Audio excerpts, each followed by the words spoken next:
There was a story in the news 2 weeks ago about a Black woman who was sent home from the ER in active labor, who ended up delivering her baby like in a car on the way home.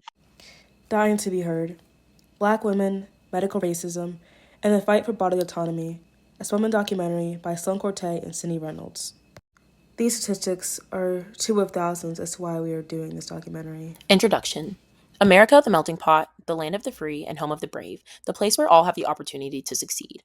What happens when a country that describes itself as great and plans on keeping itself great regularly misses the mark when it comes to Black women's healthcare? What are the intricacies that exist allowing the healthcare industry and its allies to not prioritize Black women and their health? Inversely, how do Black women medical professionals exist in these spaces? Come with us as we listen, analyze, and reflect on the atrocities American healthcare has placed upon Black women's healthcare. Perspective 1 is a young Black woman navigating the healthcare system. It is to be noted they wish no part of their identity to be shared publicly. The first question was, what are your experiences with the doctor and or other healthcare professionals? They responded with, I've never had a great experience with the doctor. When I was younger, it felt like what I was saying never mattered to them, so they've never been the most trustworthy in my eyes. I'm 22 now, and I wonder what could have been in terms of my health had mine and my family's concerns been met with legitimate urgency upon introduction of the problems. The response question was, what was your experiences with that? The response was, I have PCOS and some other hormonal syndrome disease that I don't even fully understand enough to describe.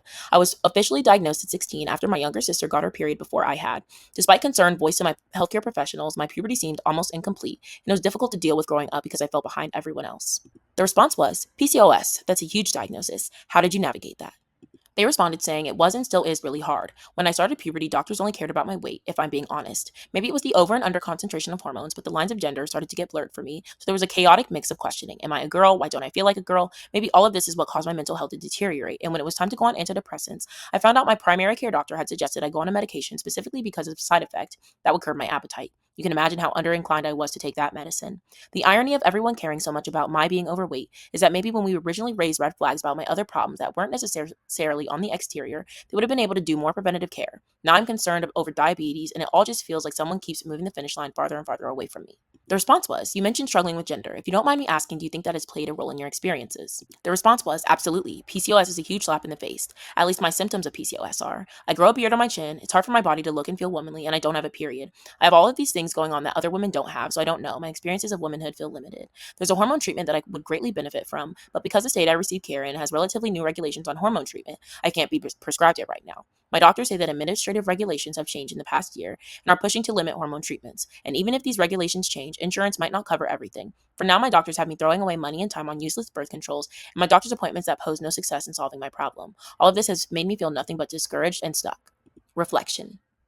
This quote is what Johnetta Betch Cole and Beverly Guy Shefdahl wrote in Gender Talk, and my interviewee has experienced that firsthand. Black women's healthcare is underprioritized, and no matter how our problems are communicated, our concerns are still ignored and suppressed. This concept directly reflects the sentiment of what Cole and Guy Shefdahl are commenting about from the structure of this country.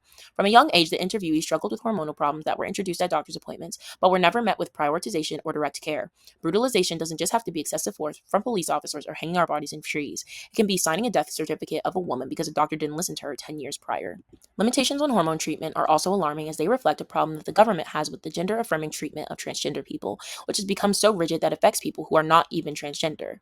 Tight and in some place immovable legislation on specific treatments has impacted the healthcare across the country.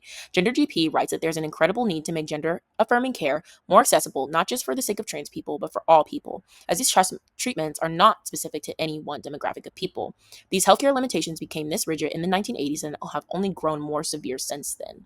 The consequences of making healthcare gendered has never been widely explored, and the victims of this ignorance is at a higher rate than any other demographic, trans people and Black women, with Black women being less likely to be offered hormone therapy and most likely to have cost-related barriers when they are offered it. Patient care in the US at large is disappointing, and the lack of acknowledgement Black women receive in treatment is appalling.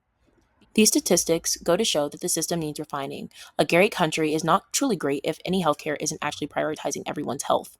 34% of young Black women reported that they felt their most recent interaction with a healthcare provider wasn't taken seriously. 58% of Black women said they believed the healthcare system was made to hold Black women back.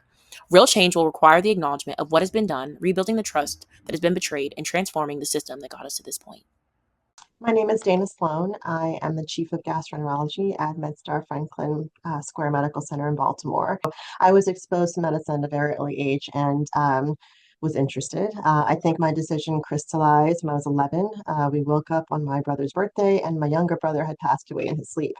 I watched my dad do CPR in him, and I knew that I wanted to be on the side of things where I got to help people navigate those difficult parts of life and hopefully prevent bad things from happening. I chose gastroenterology ultimately because I really like procedures. I like working with my hands. And at the time, I finished medical school in 2002. There were very few women in gastroenterology, even fewer Black women. So I thought that this might be an opportunity for me to reach patients who looked like me and trusting me with things they might not entrust to my white male colleagues. Well, this is interesting. I actually work in a predominantly white part of Maryland. You can imagine there are very, very few Black physicians here and even fewer Black female physicians. Um, I have patients coming in with Make America Great hats and their Confederate flag, belt buckles and their Confederate flag tattoos. And they look at me like I'm something from Venus, things that it is what it is. I had to come in the day after Thanksgiving and do an emergency procedure on a patient with a huge Confederate flag on his chest. And I was thinking to myself, would this person even give me the time of day?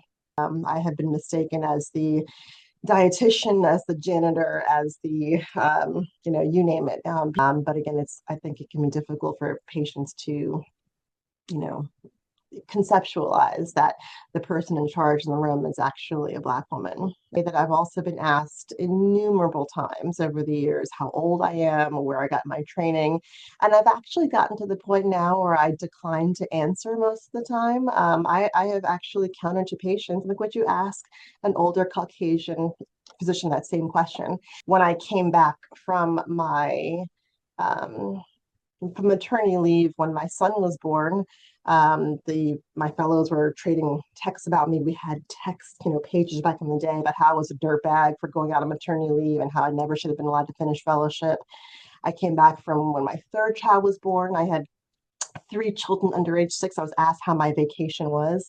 I can start this answer with a personal story. I was actually pregnant with my first child when I thought what I had was a complication of the pregnancy.